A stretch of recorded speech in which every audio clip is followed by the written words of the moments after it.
Good afternoon. It's Sunday afternoon. I'm out here in the cold, actually snowy day again. It's gonna be snowy all day, but we still have to make it to the market because the fridge is empty. Rơi nữa các bạn ơi, bữa nay rơi cho bằng cả ngày luôn đó. Thì hết đồ ăn rồi cũng phải ra chợ thôi. Chợ thì vẫn mở như bình thường ha. Đây là supermarket gần nhà thôi.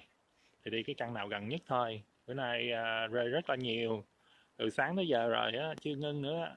Coi như dự báo nói là gonna be all day long.今日我諗都冇街去㗎啦，咁成日落雪啦，落風暴啊。不過凍就唔係好凍嘅，都 OK 嘅。而家天氣都係0度、零下1度左右到啦，咁接受得到，不過係多雪啫。Uh, it's gonna be easy to take care of. These snow are very soft and light, and we can shovel very easily.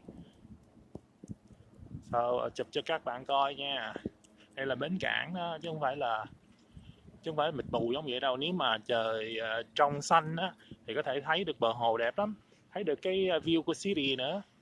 Nhưng mà bữa nay lại giông gió nhìn đi nó mịt mù, không thấy được gì hết. Okay, that's life in Canada, everybody.